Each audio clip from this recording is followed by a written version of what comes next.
खुलुमबाय जोबोद गोजोनदों थामथि खेबनि थाखाय गोदानै आरोबाव 44 नम्बर मानासनिफ्राय देरहानानै फैदों दिनै जोंहा बेवहाय समायखिरा लानाय जागोन प्रथम जोबोद गोजोनदों रायजो राजाया देरहाहोना हरनानै दिनै बे ओनसोलनि जिखिनि दुखु जारलाफोरखौ बेहाय फोरमायनो थाखाय जोंखौ बेहाय रायजो राजा फाथायदों।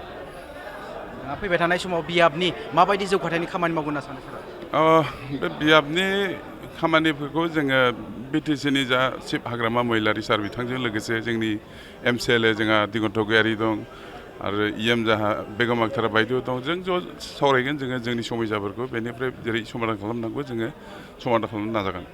बियाबाव जौगानायनि खामानि मावनो थाखाय गोबां दङ दा नोंथाङा बे बेलायाव माबायदि बिथांखि लानानै खामानि मावगोन होननानै सानो? बिथांखिया आं दहायनो बुंखाबाय जे जोंहा सायख'जानाय सानै MCLA दं BTCआव बिथांमोनखौ लाफानानै जोङो हाग्रामा सार जोंहा BTCनि चिफ बिथांनि खाथियाव जोङो थांगोन गासै जिखिनि समयसा दं बेखौ समाधान खालामनायनि थाखाय।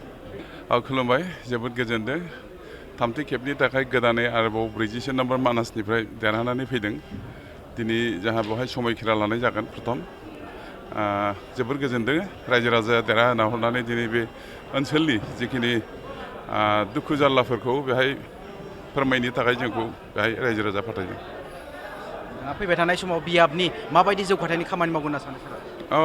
बे बियाबनि खामानिफोरखौ जोङो बिटिसिनि जा चिफ हाग्रामा महिलारि सार बिथांजों लोगोसे जोंनि MCLA जोंहा दिगन्त गयारि दं आरो EM जाहा बेगम आक्तार बायद' दं जों ज' सावरायगोन जोङो जोंनि समयसाफोरखौ बेनिफ्राय जेरै समाधान खालामनांगौ जोङो समाधान खालामनो नाजागोन। बियाबाव जौगानायनि खामानि मावनो थाखाय गोबां दङ दा नोंथाङा बे बेलायाव माबायदि बिथांखि लानानै खामानि मावगोन होननानै सानो? बिथांखिया आं दहायनो बुंखाबाय जे जोंहा सायख'जानाय सानै MCLA दं BTCआव बिथांमोनखौ लाफानानै जोङो हाग्रामा सार जोंहा BTCनि चिफ बिथांनि खाथियाव जोङो थांगोन गासै जिखिनि समयसा दं बेखौ समाधान खालामनायनि थाखाय।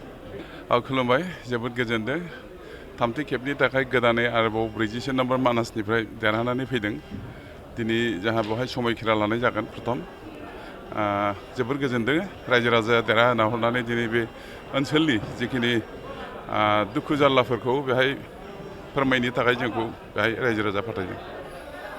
फैबाय थानाय समाव बियाबनि माबायदि जौगाथायनि खामानि मावगोन होनना सानो सारा?